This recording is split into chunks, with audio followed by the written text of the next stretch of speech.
پاکستان اور دنیا بھر میں لاکھوں دیکھنے اور سننے والوں کو ارشد شریف کا سلام۔ ناظرین، آج پروگرام میں بات کریں گے عید پہ جو ٹرین حادثہ ہوا اس میں پاکستان ریلوے کی اور وزیر صاحب کی کوشش ہے کہ ڈرائیورز کو الزام دیا جائے۔ آج آپ کو دکھائیں گے internal audit report Pakistan railway کی کہ کس طرح 23-24 ارب روپیہ اس قوم کا خرچ کر دیا گیا سگنلنگ سسٹم پہ اور وہ پیسہ کہاں گیا۔ یہ internal audit report Pakistan railway کی کیا کہتی ہے، اور یہ انٹرسٹنگ بات یہ ہے کہ خواجہ سعد رفیق صاحب جو منسٹر فار ریلوے سٹے آرڈر پہ ابھی تک چل رہے ہیں، انہوں نے یہ آڈٹ آرڈر کیا تھا۔ اس کے بعد 7 ارب روپے انہوں نے مزید اس پروجیکٹ پہ خرچ کیے، اور جو ریکمنڈیشن تھی اس انٹرنل آڈٹ رپورٹ کی کہ اس کو نیب میں بھیجا جائے، اس پہ کوئی کارروائی کیوں نہیں کی، اگر کی تو اس کا نتیجہ کیا آیا۔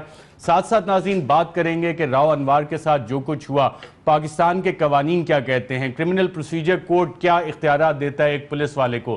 وزیر اعظم پاکستان نواز شریف صاحب جب پاکستان مخالف نعرے لگے تھے تو اس وقت تو اتنی حرکت میں نہیں آئے، جو پاکستان کا آئین کہتا ہے اس کے مطابق وفاق نے کارروائی اس حوالے سے نہیں کی۔ لیکن کل جب راؤ انوار نے لیڈر آف دا اپوزیشن خواجہ اظہار الحسن کو اریسٹ کیا تو وزیر اعظم کی اتنی دلچسپی کیا ہوئی، جس حوالے سے پاکستان تحریک انصاف کے سربراہ عمران خان بھی کہتے ہیں کہ انہوں نے پریشرائز کیا چیف منسٹر سندھ کو۔ اب پریشرائز کیا یا نہیں کیا وہ ایک الگ بات ہے، لیکن مداخلت ضرور اس حوالے سے سامنے آتی ہے، یا ایکسٹرا انٹرسٹ اس حوالے سے ضرور سامنے آتا ہے۔ اس کی وجہ ہے ساتھ ساتھ وزیر اعظم صاحب ایک لمبا چوڑا 70 بندوں سے زائد کا ڈیلیگیشن لے کے امریکہ UN جنرل اسمبلی بھی پہنچ رہے ہیں۔ وہاں پہ کیا ایجنڈا ہے اس پہ بھی کچھ بات کرنے کی ناظرین کوشش کریں گے۔ میں اپنے پینلسٹ کا آپ سے تعارف کروا دوں۔ اسلام آباد اسٹوڈیوز میں ہمارے ساتھ موجود ہیں ڈاکٹر شیرین مزاری صاحبہ، چیف وپ ہے نیشنل اسمبلی میں پاکستان تحریک انصاف کی۔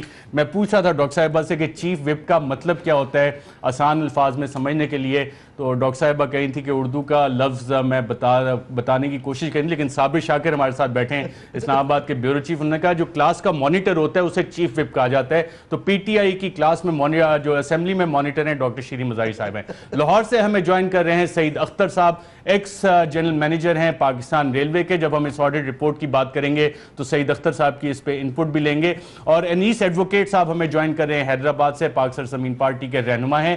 ناظرین میں آپ کو یہ بتاتا چلوں کہ خواجہ اظہار الحسن صاحب leader of the opposition Sindh assembly, انہوں نے آج ہمیں پروگرام میں جوائن کرنا تھا، میری ان سے خود بات ہوئی تھی، لیکن پھر پتہ لگا کہ ڈاکٹر کے پاس ان کا وزٹ ہوا تھا، اور جو MKM کے جو میڈیا کوارڈینیشن ٹیم ہے اس کے حوالے سے ہمارے پروڈیوسر صاحب کو بتایا گیا کہ ان کی طبیعت ناساز ہے، اس لیے آج وہ ہمارے پروگرام میں شرکت نہیں کر سکتے۔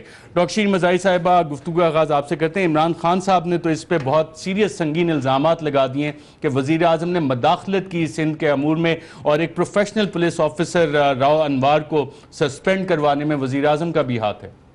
بالکل، اور ہم سمجھتے ہیں کہ یہ پہلے پولیس کے برے حالات ہیں سندھ میں اور پنجاب میں، اور اگر آپ سیاسی مداخلت کرتے رہیں گے، ان کو پروفیشنلی نہیں کام کرنے دیں گے، اور مجھے یہ نہیں سمجھ آتی کہ پرائم منسٹر کا سینٹر سے کیوں مداخلت کی گئی۔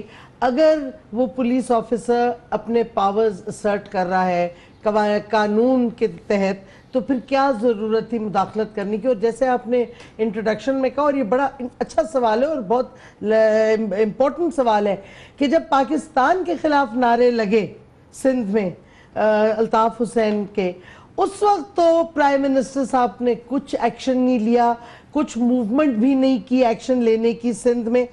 اب جب پولیس اپنا کام کرنے کی کوشش کر رہی ہے تو ادھر پھر انٹرفیئرنس آ جاتی ہے۔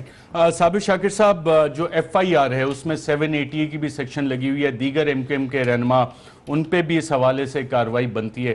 جو میری چند سینئر پولیس اہلکاروں سے بات ہوئی تھی وہ کہتے ہیں جناب کرمنل پروسیجر کوڈ ہے، اس کا سیکشن شاید 47 ہے اور ایک سیکشن 54 ہے غالباً، اگر مجھے صحیح طرح سے یاد ہے، تو پولیس والے تو کہیں بھی جا کے اریسٹ کر سکتے ہیں۔ جو سندھ اسمبلی کے اپنے قوانین ہیں، جو رولز آف پروسیجر ہیں، اس میں بھی انٹیمیشن ہے کہ اریسٹ آپ نے اگر کر لیا ہے تو اس کے بعد آپ فوراً انٹیمیٹ کریں۔ تو ایسا کیا غیر قانونی کیا تھا راؤ انوار نے کہ چیف منسٹر نے بغیر انہیں پوچھے، بغیر کوئی انکوائری کیے انہیں سسپینڈ کر دیا؟ آخر ایسا ہوا کیا ہے؟ کیا وجہ کیا بنی ہے اس کی؟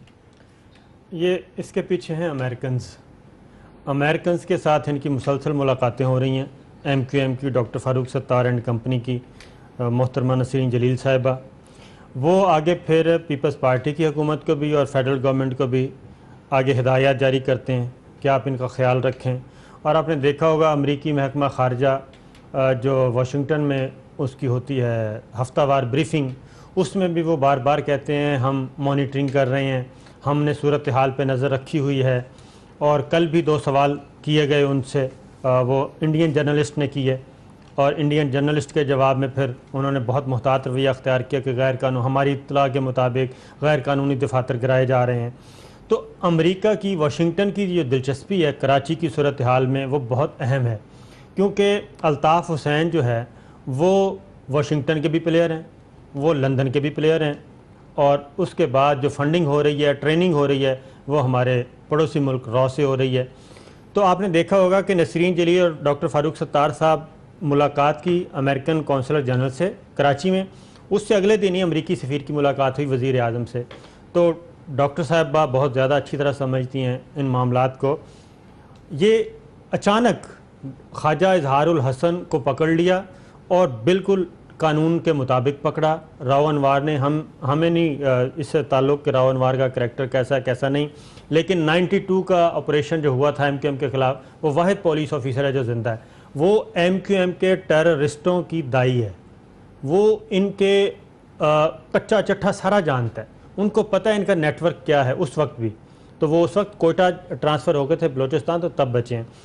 تو اس لیے خاص طور پہ خواجہ اظہار کی گرفتاری اور پھر فوری طور پہ سی ایم کی مداخلت اور پھر وزیر اعظم صاحب کی طرف سے جو فون گیا, وہ تھا کہ قانون کی حکمرانی کو یقینی بنایا جائے گا. میں حیران ہوں کہ ایک ٹیررسٹ جس پہ ایک مقدمے ہیں ان کو پکڑا گیا, اس کی رہائی کے ملزم ہے نا جی, وہ مقدمے ہیں نا ان پہ, اور ایم کیو ایم کے 90% لوگ جو پکڑے جاتے ہیں نا وہ صحیح ہوتے ہیں, 10% بہت تھوڑے جو بچتے ہیں. تو اصل ایشو کیا ہے, ماڈل ٹاؤن کا ثانیہ لے لیں, وہاں پہ پولیس کو کس طریقے سے استعمال کیا گیا. اس کے بعد پچھلے دھرنوں میں محمد علی نیکوکاروں نے انکار کیا, اس کا کیا انجام کیا. انجم عقیل خان نے اسلام آباد میں اٹیک کیا, حنیف عباسی صاحب نے پنڈی میں اٹیک کیا, اور اس کے بعد نیب نے جب پکڑنے کی کوشش کی تو وزیر اعظم صاحب کے اپنے موجودہ گفتگو کہ جناب شریف لوگوں کی پگڑیاں نہ اچھالیں آپ. تو صورتحال یہی ہے کہ اداروں کو غیر موصل, نان فنکشنل کیا جا رہا ہے, اور اس طرح کی اگر انٹروین ہوتی رہی تو میرا خیال ہے کہ کراچی میں جو کچھ اچیومنٹس ہوئی ہیں وہ تو ساری زیرو ہو جائیں گی. بالکل, آپ نے امریکہ کا ذکر کیا. میں ایک ڈاکٹر صاحب آپ کی طرف ہی سوال لے کے آ رہا ہوں, انیس ایڈوکیٹ صاحب سے ہم دوبارہ رابطہ کرنے کی کوشش کریں. ناظرین, یہ 15 اگست 2016 کو ایک کیس ہے U S district court California کا, محمد کوثر جمال پلینٹیو ورسز جے جانسنز ڈیفینڈنٹ ایٹسیٹرا. اور اس میں آ کے ہمیں پتہ لگتا ہے کہ جب آپ اس ججمنٹ کو دیکھیں, ڈیسیژن کو دیکھیں, تو اسائلم کی اپلیکیشن تھی پچھلے 7 سال سے پینڈنگ تھی. 15 اگست کو جب اس کا فیصلہ آتا ہے تو اس فیصلے میں لکھا ہوا ہے کہ متحدہ قومی موومنٹ کیونکہ ایک ٹیئر 3 آرگنائزیشن لسٹڈ ہے as terrorist organisation. Different tiers ہیں امریکہ کے, ٹیئر 1, ٹیئر 2 اور tier 3. M Q M tier 3 کی ٹیررسٹ آرگنائزیشن ہے. اس وجہ سے ان کوثر جمال صاحب کو ہم یہاں پہ اسائلم نہیں دے سکتے, اور یہاں پہ ذکر آیا باقاعدہ طور پہ ایم کیو ایم کا ایز ٹیئر 3 ٹیررسٹ آرگنائزیشن کا. اور صرف یہ ایک ہی اس طرح کا کیس نہیں ہے, اس طرح کی متعدد اسائلم کی جو اپلیکیشن جاتی ہیں اس میں اگر متحدہ قومی موومنٹ کے ساتھ رابطہ ظاہر ہو جائے یا پروو ہو جائے تو پھر وہاں کی جو کورٹس ہیں وہ یہ کہہ کہ وہ پٹیشنز یا اپیلز ریجیکٹ کر دیتی ہیں کہ جناب یہ تو ٹیئر 3 آرگنائزیشن کا کیس ہے. ڈاکٹر صاحبہ, سوال یہاں پہ یہ بنتا ہے کہ اگر یو ایس ایک tier 3 organisation M Q M کو ڈکلیئر کرتی ہے, کینیڈا نے ڈکلیئر کیا ہوئے, یو ایس آفیشلز کس کیپیسٹی میں ملاقات کرتے ہیں متحدہ قومی موومنٹ کے لیڈران سے؟ یہ سوال بھی حکومت کو پوچھنا چاہیے, کیونکہ اگر امریکہ کے اپنے کورٹس نے ان کو ڈکلیئر کیا ہے کہ یہ ٹیررسٹ آرگنائزیشن ہے, تو کیا ہم یہ پھر ایکسیپٹ کریں کہ جو امریکن ڈپلومیٹس ہیں وہ پاکستان میں دہشت گردوں کے ساتھ ملے ہوئے ہیں, ملوث ہیں, دہشت گردوں کی پارٹی کو انکریج کر رہے ہیں, سپورٹ دے رہے ہیں؟ یہی سوال ہے نا. ادروائز کیا وہ تحریک طالبان کے لوگوں کو ملیں گے اتنا سے کھلے عام, جو کاؤنسلر جنرل وغیرہ؟ داعش کے لوگوں کو نہیں ملتے. داعش تو کریٹ انہوں نے کیے, وہ تو کریٹ کیے, لیکن اتنی اوپنلی سو کالڈ لیجٹمیٹلی ملیں گے, یہ میرا سوال ہے. اور ارشد, ٹائمنگ آپ نہ بھولیں, یہ سارا جو امریکہ میڈلنگ کر رہا ہے ساتھ ساتھ کیا ہو رہا ہے دیکھیں, یو این میں کشمیر کا ایشو آنے والا ہے, پاکستان کی نیوکلیئر سپلائز گروپ کی ممبرشپ کی بات آ رہی ہے. امریکہ نے, اوباما نے کمٹمنٹ دی ہے ہندوستان کو کہ یہ سال ختم ہونے سے پہلے پہلے ہندوستان کی ممبرشپ وہ کرا دیں گے. آج آپ دیکھیں گے اخبار میں پھر ہمارے نیوکلیئر پروگرام پہ ٹارگٹنگ ہو رہی ہے. کل پرسوں معید یوسف جو امپلائی ہیں ایک یو ایس تھنک ٹینک کے, انہوں نے نیشنل ایکشن پلان کو رد کر دیا 2 سال بعد, تقریباً 2 سال بعد. اور یہ اور ایک تو فیکٹس بھی نہیں امریکن صحیح ان کو پتا ہوتے. نیشنل ایکشن پلان فوج نے نہیں بنائی تھی, یہ ہم نے رائٹ کی تھی اے پی سی میں پوائنٹ بائی پوائنٹ. آپ شہری رحمان سے پوچھیں, آئی واز دیر, ساری سیاسی پارٹیز تھی, انہوں نے کہا جی یہ فوجیوں نے بنائی ہے اور سویلین وہ انٹیریئر منسٹری کی بہتر پلان ہے. انٹیریئر منسٹری کے پاس کوئی پلان نہیں تھی اس وقت. آئی واز سٹنگ ان دا وہ جو ایکسپرٹس گروپ تھا انٹیریئر منسٹری کا, ادھر بھی ہمیں پتہ ہے کیا ہو رہا تھا. یہ نیشنل ایکشن پلان ساری ری الائنمنٹ جو ہو رہی ہے اس میں یو ایس اب ٹارگٹ کرے گا پاکستان کو بہت اگریسولی ٹارگٹ کر رہا ہے.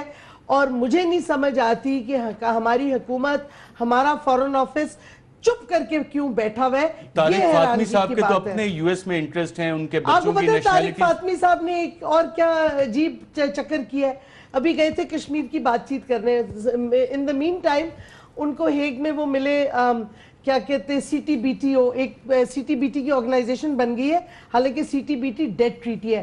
ان کے ہیڈ نے ایکسپریس کیا کہ میں پرائیویٹلی آ جاؤں یہ وہ, کیونکہ ہندوستان اس کو فشنی نہیں آنے دیتی.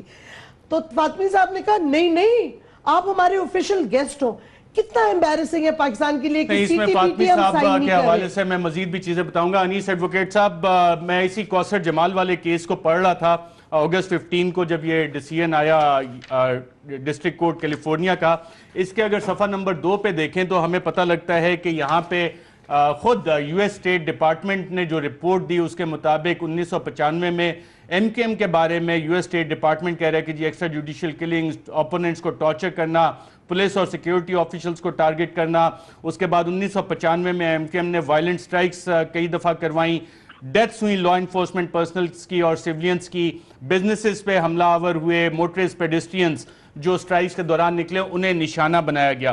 سوال یہاں پہ یہ بنتا ہے کہ جب امریکہ نے یا ایم کیو ایم کو ایک ٹیئر 3 ٹیررسٹ آرگنائزیشن قرار دیا ہوا ہے, تو امریکی حکام کس کیپیسٹی میں ایم کیو ایم کی لیڈرشپ سے ملتے ہیں؟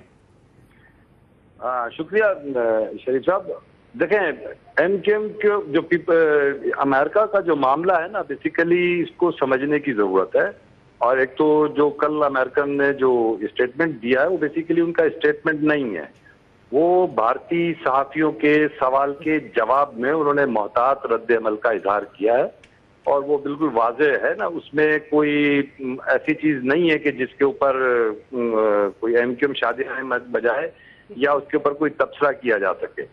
رہی یہاں کی لیڈرشپ سے ملاقات کی, تو ظاہر ہے کہ ایک طویل عرصے سے ایم کیو ایم کے پاس ایک مینڈیٹ ہے اور وہ ارکان اسمبلی سے بیسیکلی وہ ایک منتخب نمائندوں کی حیثیت سے اس مینڈیٹ کو رسپیکٹ دیتے ہوئے ان سے ملاقاتیں کرتے ہیں. یہ الگ بات ہے کہ یہ اپنی ملاقاتوں میں پاکستان کے خلاف یا اپنے مسائل کے لیے جو گفتگو کرتے ہیں وہ کوئی کسی سے جھکی چھپی نہیں ہے.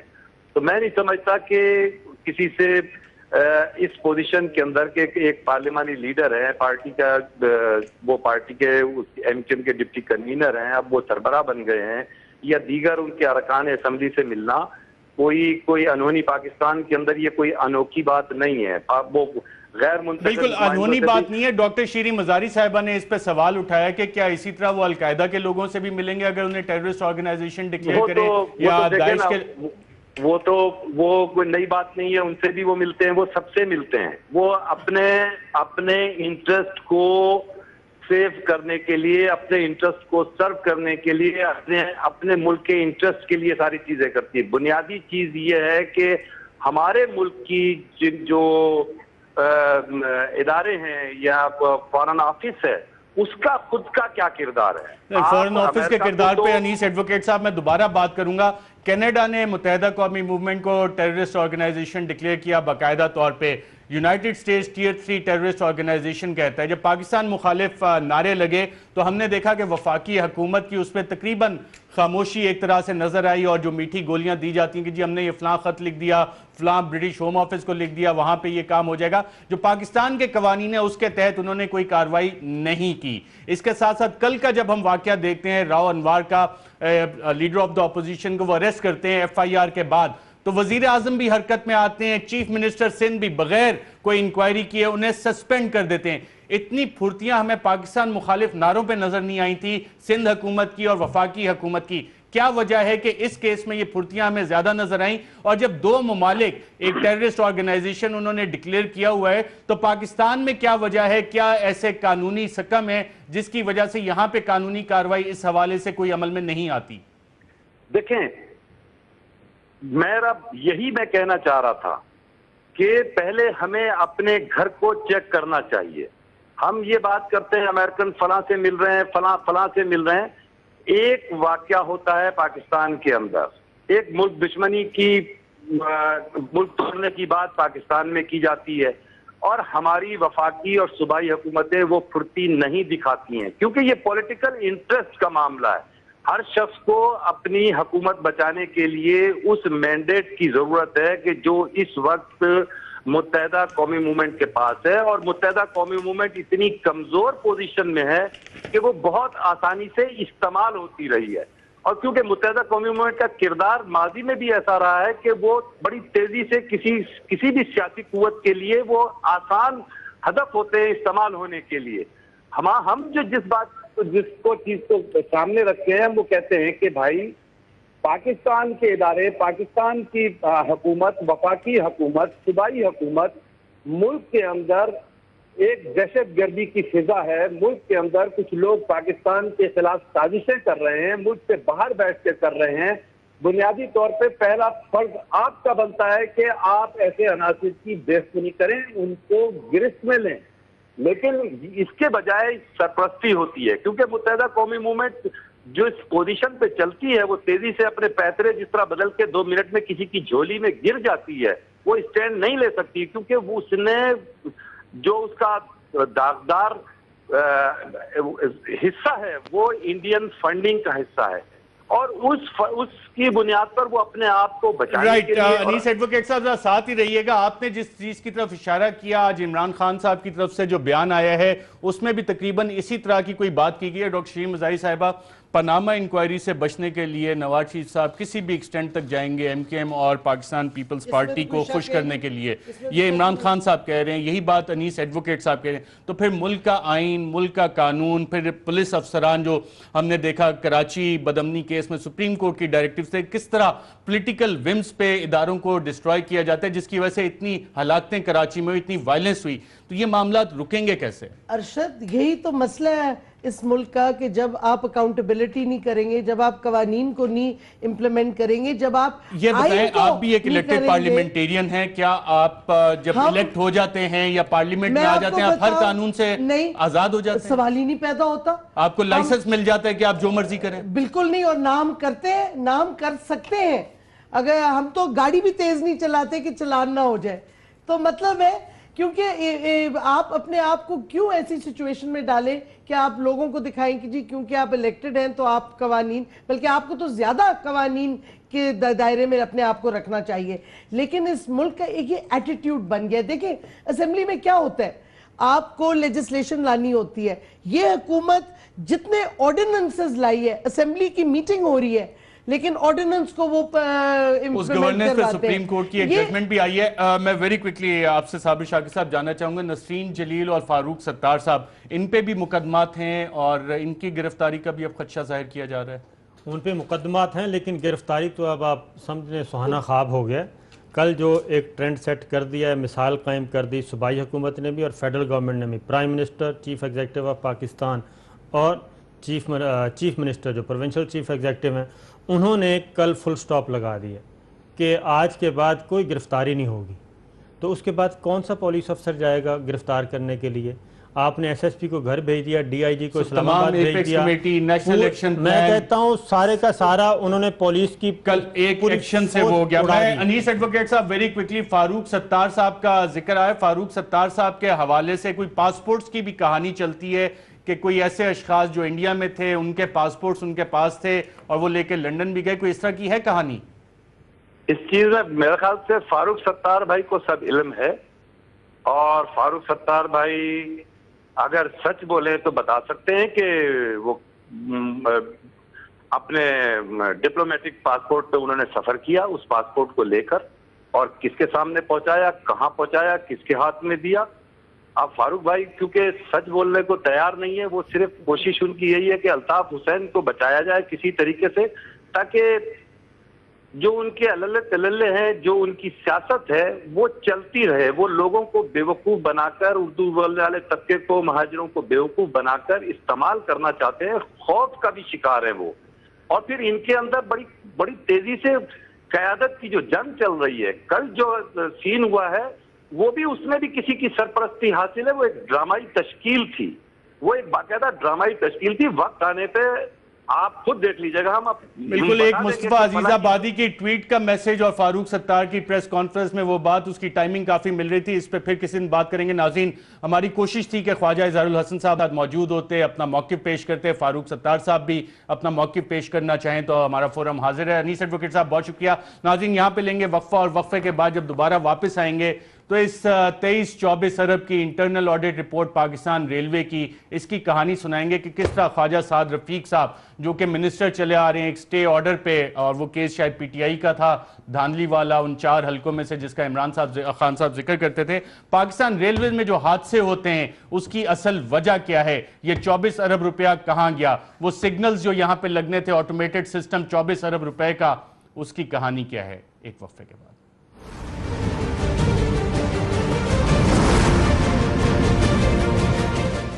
ویلکم بیک ناظرین.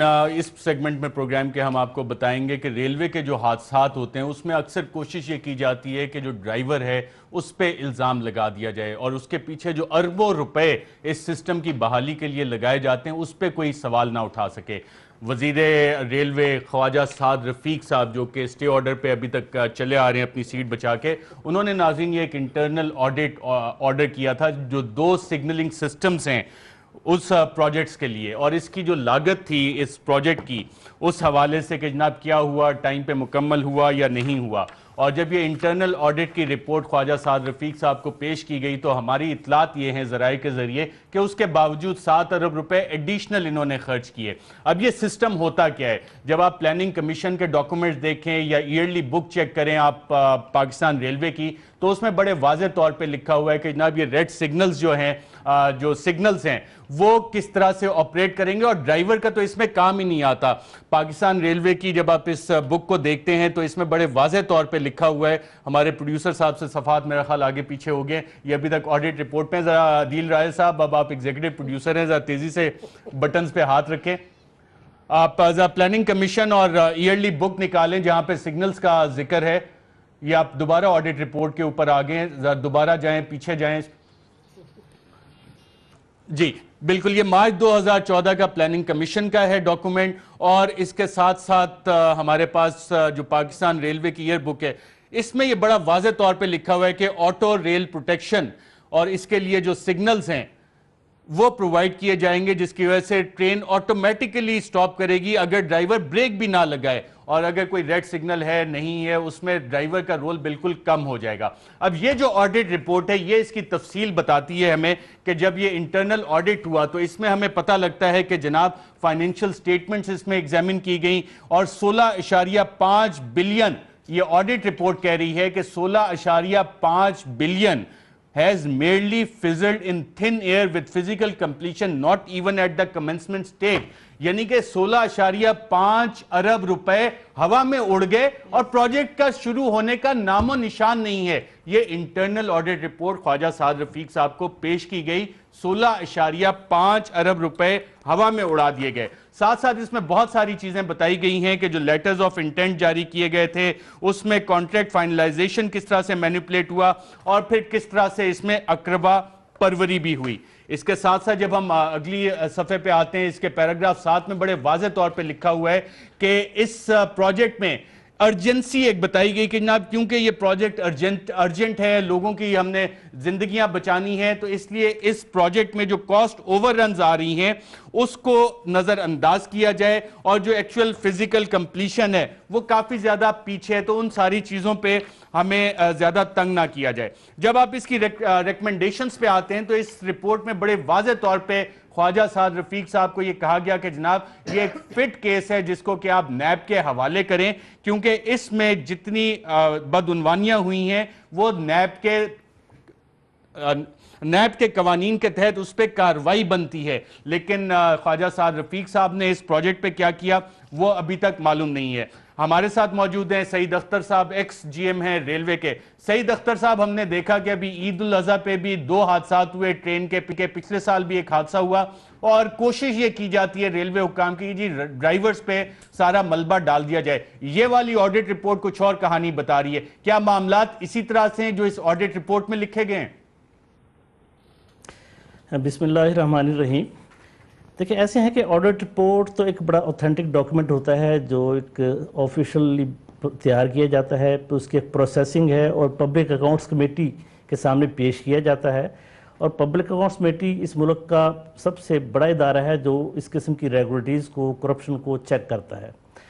اب اس آڈٹ رپورٹ میں جو چیزیں پوائنٹ آؤٹ کی گئی نیچرلی اور initially these should be well investigated by any، کوئی بھی ادارہ اس کو انویسٹیگیٹ کرے، انویسٹیگیٹ تو ہونا ہے اس کو، لیکن اس میں میں کہتا ہوں کچھ اور چیزیں بھی دیکھنے والی ہیں کہ یہ ایسا کیوں ہوتا ہے۔ اب اس میں یہ پروجیکٹ جو شروع ہوا تھا، جہاں تک مجھے یاد ہے یہ 2004-2005 میں شاید یہ اس کا PC1 اپروو ہوا، 10 سال گزر چکے ہیں اور یہ پروجیکٹ ابھی تک کمپلیٹ نہیں ہے۔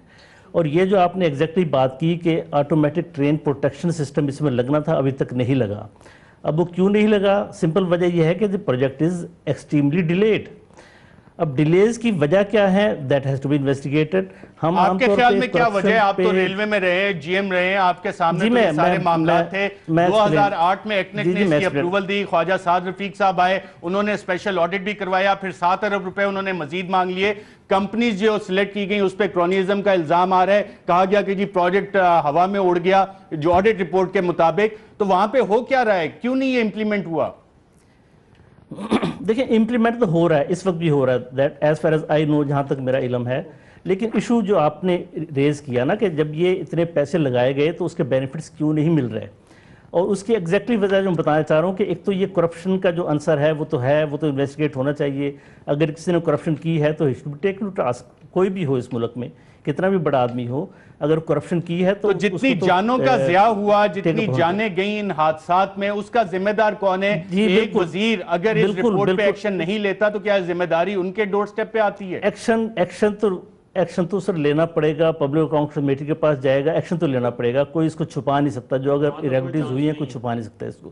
میں جو دوسری بات کرنا چاہ رہا تھا جو آپ نے پریسائزلی پوچھا کہ اور بھی وجوہات، اور وجوہات ہیں، اور وجوہات کیا ہے؟ وہ اس کو ہم کہتے ہیں کیپیسٹیز ایشوز، کہ ہمارے جو ایک تو کرپشن ہے اور دوسرا کمپیٹنسی لیول کا بڑا ایشو بن گیا ہے with the passage of time. یہ ہمارے کیپیسٹی ایشوز بنتے جا رہے ہیں۔ یہ پروجیکٹ جس کو 3-4 سال میں کمپلیٹ ہونا چاہیے تھا، یہ 10 سال میں کیوں نہیں کمپلیٹ ہو رہا؟ اس کی یہ جو ٹرین پروٹیکشن سسٹم لگنا ہے، یہ بیسیکلی ایک فیز کمپلیٹ ہونے کے بعد دوسرا فیز تھا جس میں تمام لوکوموٹیوز کے اوپر اکوپمنٹ لگنا تھا۔ پہلا فیز ہی کمپلیٹ نہیں ہو رہا تو دوسرے فیز کی ابھی تک نوبت ہی نہیں آئی اس کی۔ بالکل، اس میں لکھا گیا کہ جی اکوپمنٹ یورپین کنٹری سے آنا تھا، وہ آخر میں پتہ لگا کہ کچھ چائنا سے اکوپمنٹ آ گیا، جو کانٹریکٹ کے ڈاکومنٹس تھے اس کے مطابق اکوپمنٹ سپلائی نہیں کیا گیا۔ یہ والے معاملات بھی اسی رپورٹ میں لکھے گئے ہیں۔ تو جتنے کمپیٹنٹ ہمارے منسٹر صاحب ہیں، خواجہ سعد رفیق صاحب، یہ آپ ان کی کمپیٹنس پہ سوال اٹھا رہے ہیں؟ نہیں، دیکھیں منسٹر کی کمپیٹنس کا ایشو نہیں ہے، ایشو ہے مینجمنٹ کا، کہ ہو از مینیجنگ اٹ۔ اس میں منسٹر صاحب بھی ہو سکتے ہیں، اس میں اس سے لوور ٹیئرز بھی ہو سکتے ہیں، بٹ دی تھنگ از کہ it is not well managed. میں ڈاکٹر شیرین مزاری صاحبہ سے پوچھتا ہوں۔ یہ تو بات ابھی کر رہے ہیں اور آئی ایم شور ان کو زیادہ پتا ہوگا، لیکن میں تو آپ کو آن سائٹ بتا سکتی ہوں، کیونکہ